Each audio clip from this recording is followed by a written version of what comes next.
မကတက်ဆန်ပြီးပြီပဲပိတ်ကလည်းပိတ်ထားတာပဲဘာမှမဖြစ်တော့ပါဘူးဆိုပြီးတော့အနာကောင်းကေပဲကိုလက်နဲ့လမ်းကင်လိုက်မိသလားအဲ့ဒီအချိန်မှာဝုန်းဝန်းနဲ့တက်လိုက်တော့တာမျိုးကြုံမှုကြမှာပါဒါဟာတာမန်တက်လိုက်တာထက်ပိုဆိုးပါလေဘာကြောင့်ဒီလိုဖြစ်ရတာလဲဘလောက်ထိအန္တရာယ်များလဲတူကြည့်လိုက်အောင်အနာကောင်းကေပဲတွေအထူးသဖြင့်ကီလိုမီတာရှည်လျားတဲ့ကေပဲတွေဟာကပစီတာတစ်ခုလို့အလုပ်လုပ်ပါတယ်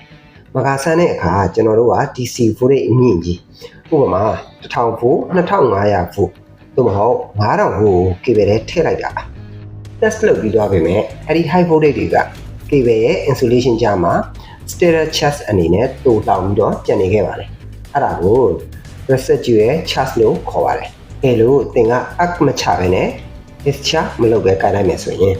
9000ဖိုးလောက်နဲ့စမ်းထားတဲ့ကေပဲဆိုရင်ခန္ဓာကိုယ်ထဲကိုစီးဝင်သွားမဲ့ current ကခဏတာဆိုရင်ရမ်းပြင်းထန်ပါတယ်အဲ့ဒီ charge ကနှလုံးကိုဖြတ်စည်းသွားရင်နှလုံးခုန်လုံးမမှန်တော့တာဒါမှမဟုတ်နှလုံးရက်သွားတာမျိုးကြီးဖြစ်နိုင်ပါတယ်လေကားပေါ်မှာဒါမှမဟုတ်အမြင့်မှာအလုံးလုံးနေတာဆိုရင်တက်လိုက်တဲ့အချိန်ကြောင့်လန့်ပြီးတော့ပြုတ်ကြတာ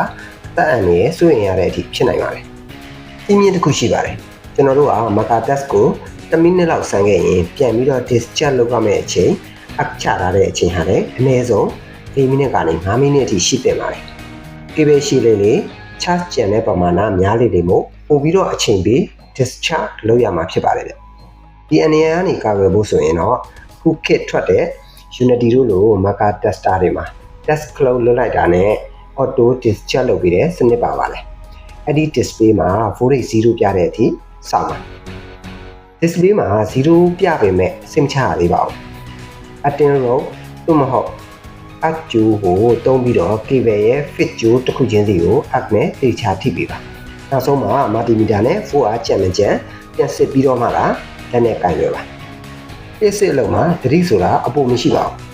မကဆန်းပြီးသွားရင်အချဖို့ကိုဘယ်တော့မှမမေ့ပါနဲ့ဒီဗီဒီယိုလေးကသင်လုပ်ပေါ်ကင်ဘက်တွေအတွက်အကျိုးရှိမယ်ဆိုရင် share ပေးခဲ့ပါဦးပြစ်စစ်ဖြစ်စီနဲ့နီးပညာပိုင်းဆိုင်ရာတွေအတွက် channel လေးကို follow လုပ်ထားဖို့လည်းမမေ့ပါနဲ့အားလုံးပြီးခင်ကြပါစေ